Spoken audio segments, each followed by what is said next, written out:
নমস্কার বন্ধুরা, পিয়া লাইফস্টাইল চ্যানেলে তোমাদের অনেক অনেক স্বাগত। তোমরা সবাই কেমন আছো? আশা করি ভালো আছো। আমিও বেশ ভালো আছি।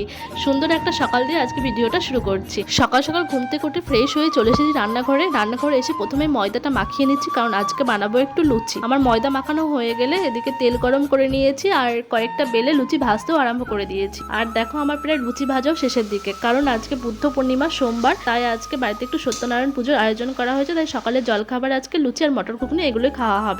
মটরটা তো আমি আগে থাকতে সেদ্ধ করে নিয়েছিলাম, আর এদিকে মটর ঘুগনি করার জন্য মশলাটাও এখন কষাতে বসিয়ে দিয়েছি। মটরটা সেদ্ধ করার সময় তার মধ্যে একটু আলুও সেদ্ধ করে নিয়েছি, দুটোই ভালোভাবে সেদ্ধ হয়ে গেছে। এদিকে আমার মশলাটা প্রায় কষানো হয়ে গেছে, এবার আমি মটরটা দিয়ে দেবো।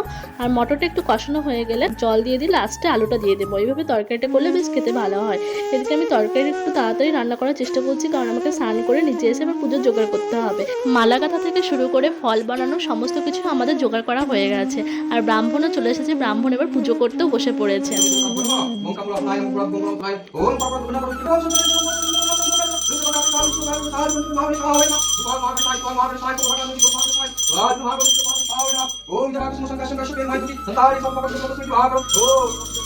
বুদ্ধ পূর্ণিমাতে তোমাদের কার কার বাড়িতে সত্যনারায়ণ পুজো হয় অবশ্যই কমেন্টে জানিও।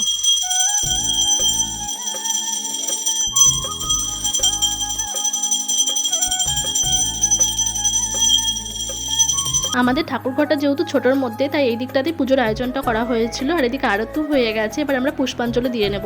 পুষ্পাঞ্জলি দেওয়ার জন্য অল্প অল্প করে সবাই মিলে একটু করে ফুল নিয়ে নিলাম।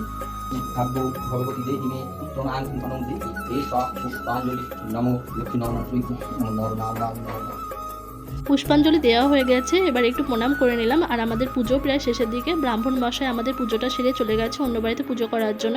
এদিকে ফল প্রসাদ আর সিন্নির বাটিটা বাইরে বার করে নিয়েছি। আর এখন সিন্নি মাখানোর দায়িত্ব পড়েছে আমার ওপরে, তাই আমি এখন সিন্নিটা মাখাচ্ছিলাম। আর এদিকে বাড়ির সবার সঙ্গে একটু গল্প করছিলাম। সত্যি কথা বলতে জানো তো, এই সত্যনারায়ণ পুজোর সিন্নিটা খেতে আমারও ভীষণ ভালো লাগে। তোমাদের কার কার ভালো লাগে অবশ্যই কমেন্টে জানিও। বাড়ির সবার সাথে গল্প করতে করতে আমার সিন্নি মাখাও প্রায় কমপ্লিট হয়ে গেছে। আর ঠাকুরকে দেওয়ার জন্য যে ক্ষীর ছানাগুলো বানানো হয়েছিল ওইগুলো এখন সিন্নির ভেতরে আমি মাখিয়ে দিচ্ছি। আর একটু দুধ কম পড়েছিল, মা তাই দুধ দিয়ে দিল। সিন্নি মাখা হয়ে গেছে। তারপর প্রসাদগুলো এখন বাটিতে বাটিতে সাজিয়ে নিচ্ছি। এই প্রসাদগুলো এখন সকলকে দেওয়া হবে। তারপর আমিও একটু প্রসাদ খেয়ে নিয়েছিলাম। আর যেহেতু সকাল থেকে উপোসে আছি, অনেকটা বেলা হয়ে গেছিলো, প্রায় 12টা-1টা বাজে, তাই আমিও প্রসাদ খেয়ে জলখাবারটা খেয়ে নিয়েছি। পুজো যেহেতু হয়ে গেছে, আর পুজোর জন্য যে বাসনগুলো বার করা হয়েছিল সেগুলো এখন মেজে ধুয়ে তুলে রাখবো। তাই দেখো ধুতেও চলে এসেছি, আর ধোয়াও প্রায় হয়ে গেছে। এই যে কালো রঙের পাথরের থালাটা দেখছো, এটা সবসময় ব্যবহার করা হয় না।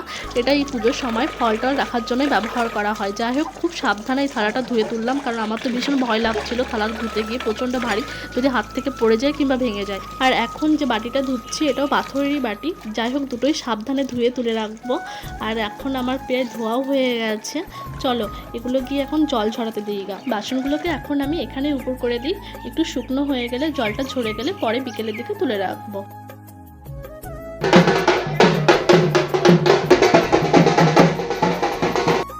যেহেতু বৈশাখ মাস চলছে, তাই বিভিন্ন ধরনের বাজনা নিয়ে মন্দিরে মন্দিরে পুজো তো দিতেই যায়।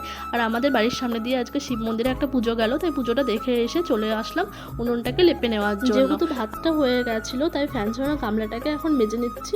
মেজে ধুয়ে তুলে রাখ। গামলাটা ধোয়া হয়ে গেলে আমি উঠোনটা পরিষ্কার করে ঝাড় দিয়ে নেবো। দেখো আমি উঠোনটা ঝাড় দিতেও লেগে গেছি। আর উঠোনটা ঝাড় দিয়ে নিয়ে কলপারের সাইডগুলো এখন একটু ঝেঁটিয়ে দিচ্ছি।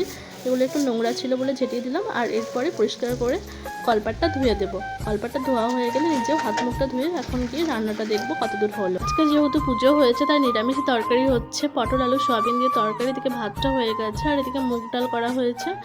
আজকে এই দুটো তরকারি দিয়েই খাওয়া হবে। আজকে বেশি কিছু করা হয়নি, আর রান্না হয়ে গেছিলো, তাই খেতেও বসে পড়েছি। আর এদিকে ভাত টাত খাওয়ার পর একটু ঘুমিয়েছিলাম। তারপর বিকেলে গিয়েছিলাম ছাদের আজকে ওয়েদারটা দেখো, ঝুড়ো ঝুড়ো আবহাওয়া, আর সাথে হালকা বৃষ্টি। তাও আমি গাছগুলোতে একটু জল দেওয়ার জন্য জল ভরে নিচ্ছি। আর এদিকে গাছগুলোতে জল দিতেও লেগে গেছি। গাছগুলোতে আমার জল দিতে বেশ ভালোই লাগে। প্রচণ্ড যেহেতু রোদ গরম পড়ছে, গাছের পাতাগুলো না কেমন শুকনো শুকনো হয়ে গেছে। এদিকে আকাশে মেঘ তো করেছে, বৃষ্টি হবে কিনা তার কোনো গ্যারান্টি নেই, তাই একটু জল দিয়ে নিচ্ছিলাম গাছগুলোতে। আর আজকের ভিডিওটা তোমাদের কেমন লাগলো অবশ্যই কমেন্টে জানিও। ভালো লাগলে একটা লাইক দিও, যারা নতুন আছে চ্যানেলটা সাবস্ক্রাইব করে নিও। দেখা হবে নতুন কোনো ভিডিওতে।